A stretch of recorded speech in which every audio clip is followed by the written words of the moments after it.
All right.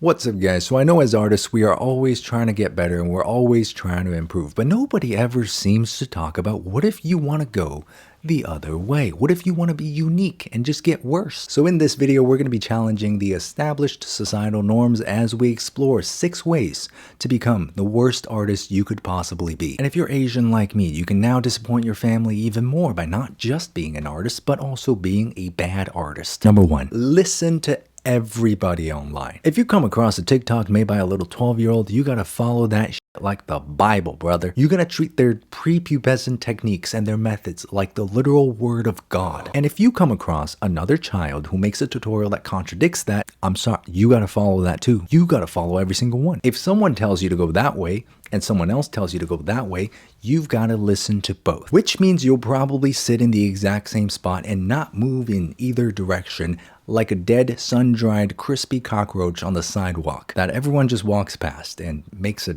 face at, like, ugh.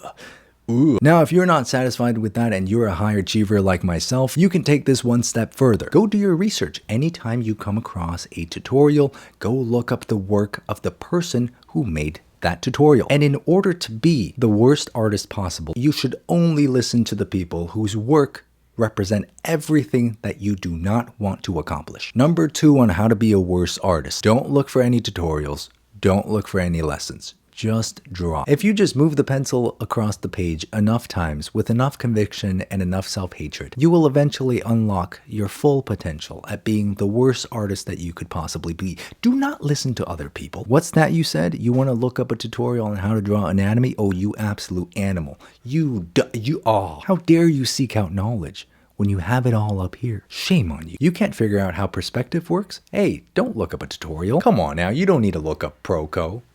Who's that guy? He has pro in his name, and that's not what we want to be. We want to be as far from that as possible. Anytime you're stuck on a subject, stay stuck. Point number 3 on how to get worse and be the worst artist you could be afraid of failure. So before you start any piece that you ever want to work on, I want you to think to yourself, wow, this is probably not going to turn out the way I want it to. Visualize that failure when that piece does not turn out. I want you to soak in that fear. I want you to let it consume you to a point where you don't even want to put the pencil on the paper anymore. And you know how people out there always say stuff like, oh, just keep a sketchbook for yourself, draw for yourself. You don't have to always share it with the world because you should allow yourself room to fail. Well, in order to be the worst artist possible, we should absolutely not listen to any of that nonsense because failure only leads to growth and we do not want to grow. Always think about failure. Always imagine anything that could possibly go wrong. If you're not confident drawing anatomy, don't try it because you're probably gonna fail. If you're not confident with color theory,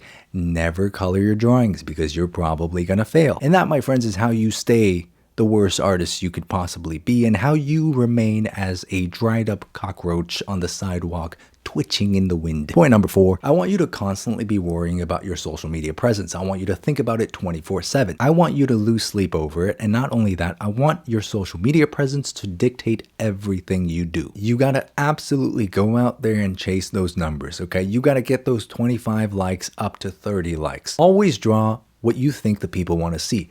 Never draw anything for yourself. And in fact, it's even better if you draw things that you don't even like because you're trying to get those social media numbers up. Have you gotten really tired of drawing a certain genre of art, but your audience of 500 people really love it? Well, I've got good news for you. You are in the perfect situation. I want you to keep doing the things that your audience wants to see until you've burnt out and you don't want to do art anymore. Sometimes we go online and we see people telling us stuff like, don't pay too much attention to the numbers. Instead, pay attention to your own growth as an artist. Next time you hear somebody say that, tell them to shut the hell up. You should make art not for yourself, but to try to impress others. Number 5, be as inconsistent as possible. I want you to set up the most unachievable goals possible, like drawing 25 hours a day. maybe 8 days a week. I want you to keep up that intensity for a whole day and a half and then just drop it completely. And then I want you to find your passion back again after a month or so and then repeat the same process all over again. Did someone tell you that you should have a healthy, consistent schedule that you can manage? Tell them to shut the hell up, because that's not what we're trying to do here, boys. Drawing a manageable amount and keeping it going for 5 years versus drawing an unachievable amount and keeping it going for 2 days. I think I'll take the latter. And last but not least, make sure that you are not not having any fun at all. I want you to think back on your childhood. I want you to ask yourself, what is the reason that you're making art? Is it because you want to create your own unique universes? Is it because you want to tell stories around these characters that you have in your head? Do you want to make a book? Do you want to make an animation? Find your core motivation and then do everything you can to avoid it. Just take that goal as an artist, okay? Take the thing that's always made art fun for you as a kid, and I want you to visualize it like a sweaty, stinky, slimy and crusty man following you and catcalling you down the street, okay?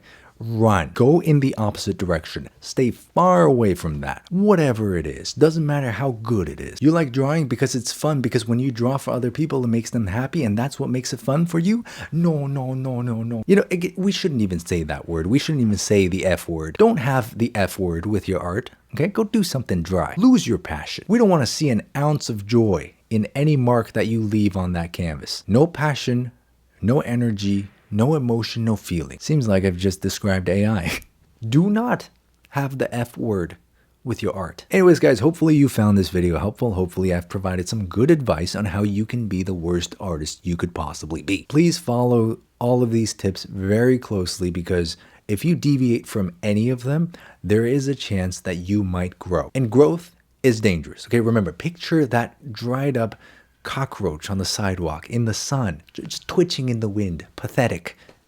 That's who we want to be. And with just a bit of focus, just a little bit of discipline, by following these 6 tips, you too can be just like that cockroach. Anyways, guys, if you're also an aspiring bad artist, do not subscribe to my channel. Do not go to my Patreon, because I have tutorials there and you will get better from those tutorials. Avoid me like a plague. Stereotype me like it's 2020. And I'll see you guys on the next video, where hopefully we are all a little bit worse. Bye-bye.